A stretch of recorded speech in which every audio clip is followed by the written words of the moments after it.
I think a lot of people are finally starting to realize just how dishonest the media are when they talk about what's happening in Palestine as clashes.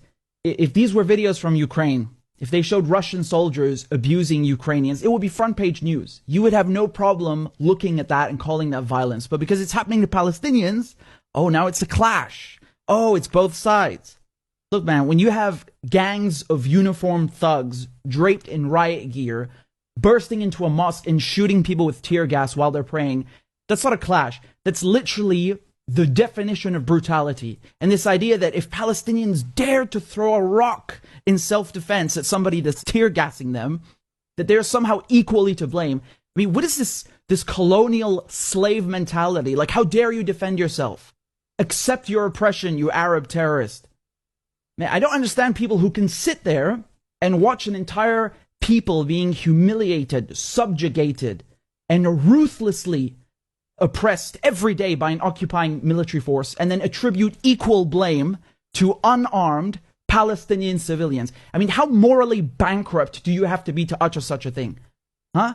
To say that Palestinians living under Israeli occupation are just as guilty as the people colonizing them.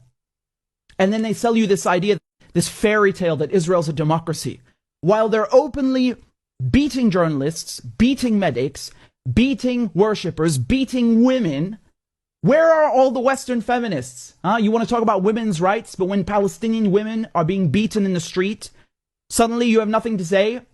Look at this Israeli thug swiping his baton on this poor Palestinian woman, breaking her arm for no reason.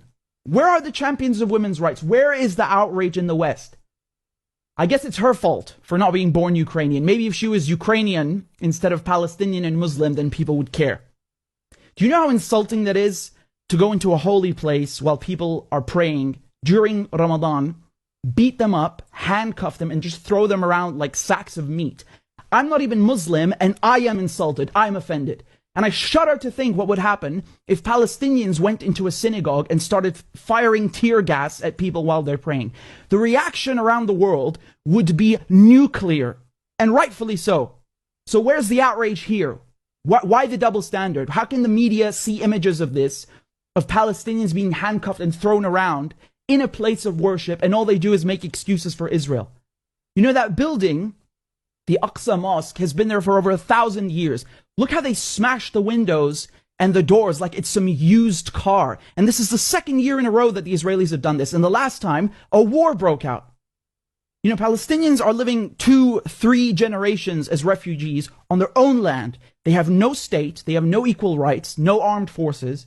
And meanwhile, the Israelis have nuclear weapons, an air force, billions of dollars being bankrolled by the Americans, and they have the complete political backing of the Western media. And you call that a level playing field? There is nothing about this that is even remotely comparable. Anybody calling this a clash or going, oh, it's complicated, is either clueless or being dishonest. And the media, they always have these colorful, creative ways to avoid saying that Israel is occupying Palestine. Oh, it's both sides being violent. Oh, there are tensions because it's Easter and Passover and Ramadan coinciding. No. Get one thing straight. There are no tensions between Muslims and Christians and Jews. There are only tensions between colonizers and the colonized. Get that straight.